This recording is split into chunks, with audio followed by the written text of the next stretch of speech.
Welcome.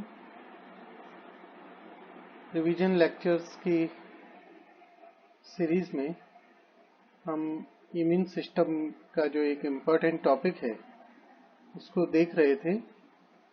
आज हम इसके अंदर एस्पेक्ट्स ऑफ इम्यूनिटी के बारे में कुछ चर्चा करेंगे। मैं doctor Prakash Chandra Sharma, department of zoology, SPC government college Ajmer. तो सबसे पहले जब हम एस्पेक्ट्स ऑफ इम्यूनिटी की बात करते हैं तो हमारे पास दो प्रकार के एस्पेक्ट्स देखने को मिलते हैं। वन इज ह्यूमोरल इम्यूनिटी और दूसरी सेल मीडिएटेड इम्यूनिटी। तो जब ह्यूमोरल इम्यूनिटी की बात करते हैं तो ह्यूमोरल इम्यूनिटी का ये जो एस्पेक्ट है, ह्यूमोरल इम्यूनिटी ये जो एस्पेक्ट है, इसमें सबसे बड़ी बात ये है कि ये मीडिएट होता है बाय मैक्रोमोलिक्यूल्स। ये याद रखिएगा कि ह्यूमोरल इम्यूनिटी का मतलब ऐसी इम्यूनिटी जिसके अंतर्गत इम्यूनिटी प्रोवाइड करने का कार्य मैक्रोमोलिक्यूल्स के माध्यम से होता है, जो कि एक्स्ट्रा सेल्यूलर फ्लूइड में पाए जाते हैं, जैसे कि एंटीबॉडीज, कंप्लीमेंट प्रोटीन और कुछ प्रकार के एंटी माइक्रोबियल पेप्टाइड्स। तो ये चीज आप याद रखिए। यहां पर ह्यूमोरल का ही मतलब, आप अगर ये देखेंगे कि ह्यूमोरल इम्यूनिटी का नाम ह्यूमोरल क्यों पड़ा, तो ह्यूमोरल का मतलब ही ये होता है कि रिलेटेड टू ह्यूमर, यानी कि बॉडी फ्लूइड। तो इसका अर्थ ही ये है कि ऐसी इम्यूनिटी जो कि बॉडी फ्लूइड से रिलेटेड हो। फ्लूइड से रिलेटेड होने का मतलब है कि फ्लूइड में, एक्स्ट्रा सेल्यूलर फ्लूइड में पाए जाने वाले मैक्रोमोलिक्यूल से रिलेटेड हो। और इसके विपरीत दूसरी प्रकार की जो इम्यूनिटी होती है उसको हम सेल मीडिएटेड कहते हैं। वहां सेल्स काम में आने वाली हैं। तो इम्यूनिटी की जब हम बात कर रहे हैं, इम्यून सिस्टम की बात कर रहे हैं, तो इम्यून सिस्टम में हम दोनों ही तरह की चीजें, यानी कि मॉलिक्यूल्स और जो सेल्यूलर कंपोनेंट है उनको पढ़ते हैं, उनके फंक्शन को पढ़ते हैं, उनके इंटरेक्शन को पढ़ते हैं, जिसके आधार पे इम्यूनोलॉजी साइंस बनती है। तो यहाँ हमने देखा कि इम्यून सिस्टम जो है उसके अंतर्गत इनेट इम्यून सिस्टम भी होता है, जो कि कुछ प्रिमिटिव होता है, और एडेप्टिव इम्यून सिस्टम भी होता है, या जिसको हम एक्वायर्ड इम्यून सिस्टम भी कहते हैं, जो वर्टिब्रेट्स में खासतौर पे आप देख रहे हैं। तो यहाँ पर इन दोनों ही प्रकार की इम्यूनिटी के सिस्टम्स में, इनेट में एज वेल एज जो आपका एक्वायर्ड है या जिसको आप एडेप्टिव कह सकते हैं, दोनों के अंतर्गत ही कुछ ह्यूमोरल कंपोनेंट होंगे एलिमेंट और कुछ सेल्यूलर एलिमेंट होंगे। इस चीज को बहुत ध्यान रखिए। ऐसा नहीं है कि ह्यूमोरल और सेल मीडिएटेड केवल इनेट या केवल एडेप्टिव में पाए जाते हैं, ऐसा कुछ नहीं।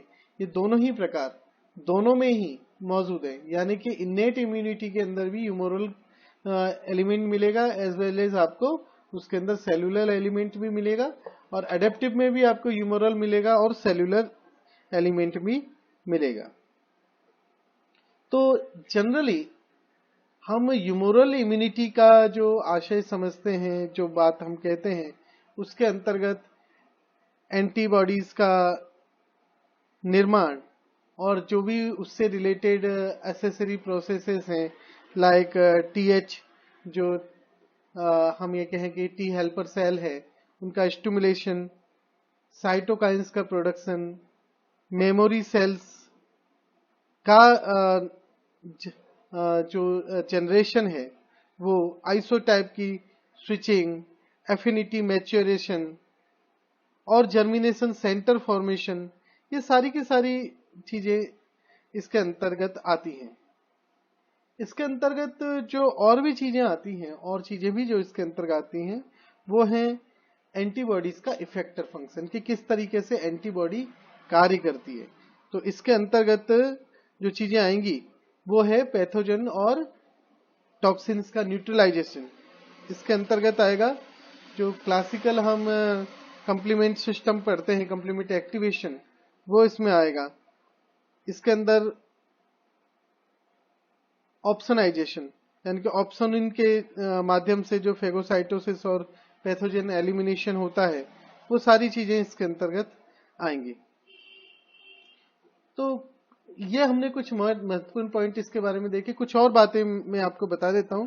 सबसे पहले हैंस बचनर ने ह्यूमरल थ्योरी दी थी 1890 में, जिन्होंने कहा था कि कुछ प्रोटेक्टिव सब्सटेंसेस ब्लड सीरम में और बॉडी फ्लूइड में मौजूद होते हैं जो कि माइक्रो ऑर्गेनिज्म को किल करते हैं। इनको इन्होंने एलेक्सिन का नाम दिया। बाद में इन एलेक्सिन को पॉल एलरिच ने इनको कंप्लीमेंट का नाम दिया। ये याद रखिए कि जो एलेक्सिन बताई गई थी बचनर के द्वारा, वो एक्चुअली कंप्लीमेंट ही है। तो और इनके माध्यम से ही बाद में इनेट और एक्वायर्ड इम्यूनिटी के बीच में जो ब्रिजिंग है वो पता लगी।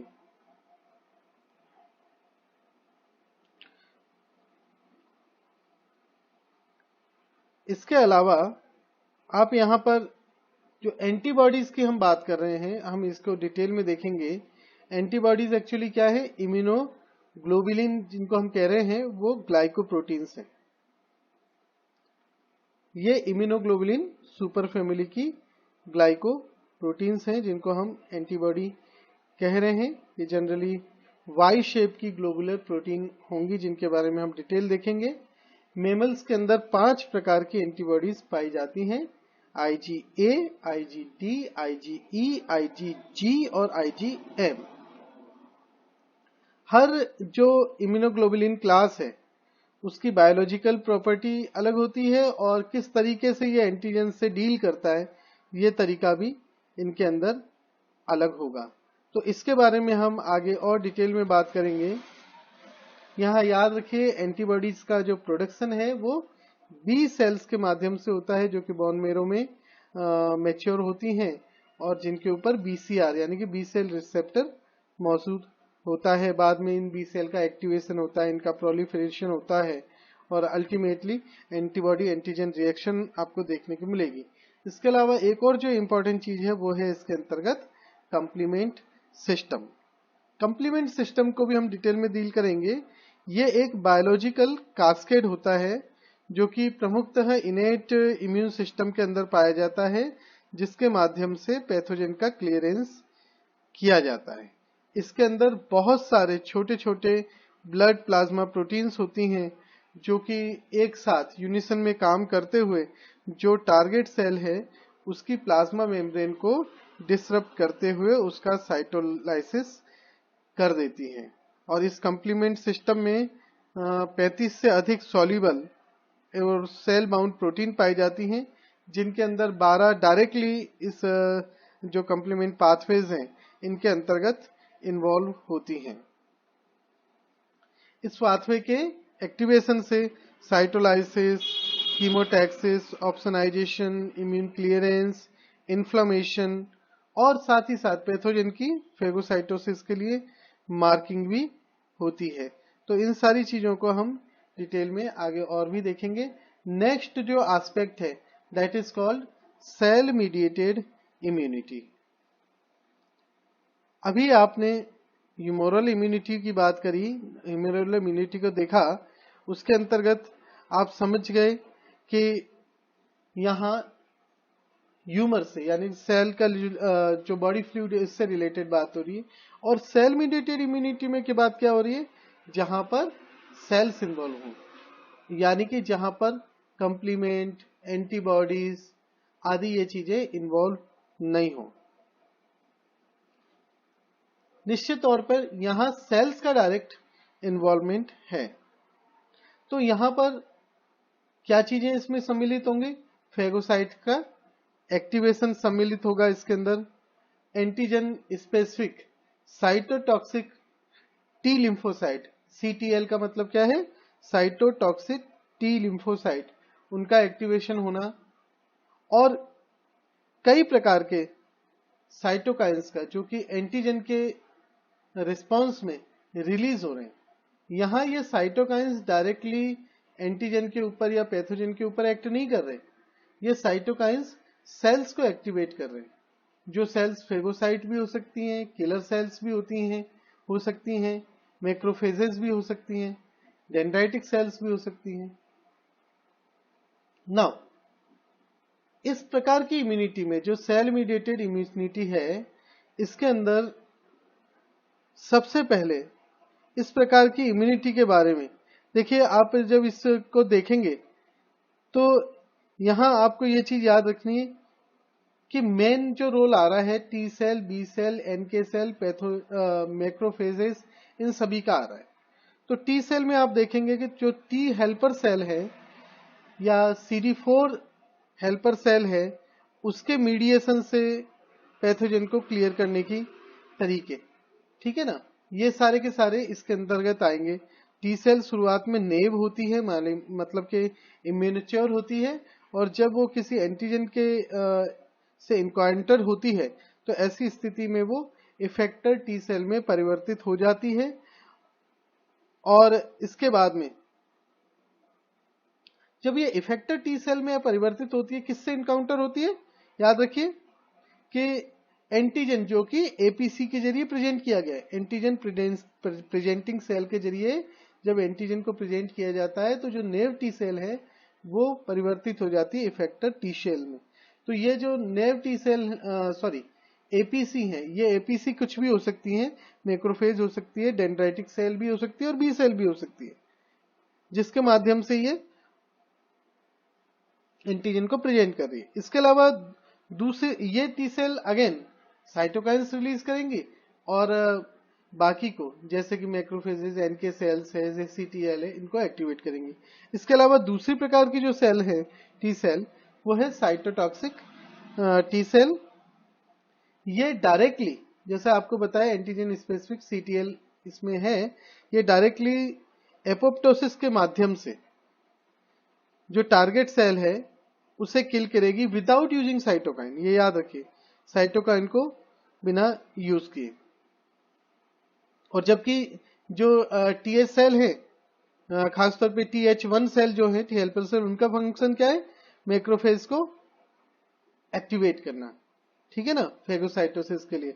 और TH2 जो सेल्स हैं, उनका प्रमुख फंक्शन क्या है, CB सेल्स को एक्टिवेट करना, ताकि वहां से एंटीबॉडी का सिक्रीशन हो सके। तो इसके अंदर टी सेल इंपॉर्टेंट आ गई। इसके अलावा जो दूसरा चीज है वो है मैक्रोफेजेस और नेचुरल किलर सेल्स की एक्शन। मैक्रोफेजेस और जो एनके सेल हैं वो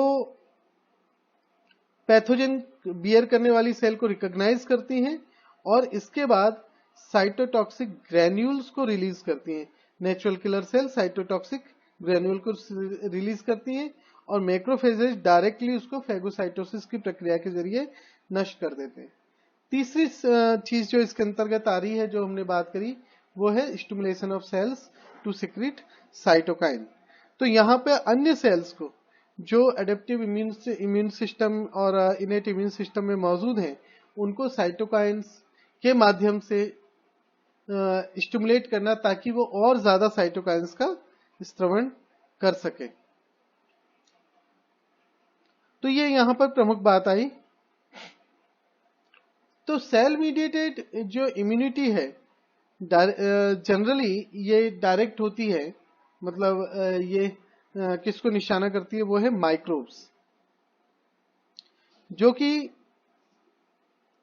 जनरली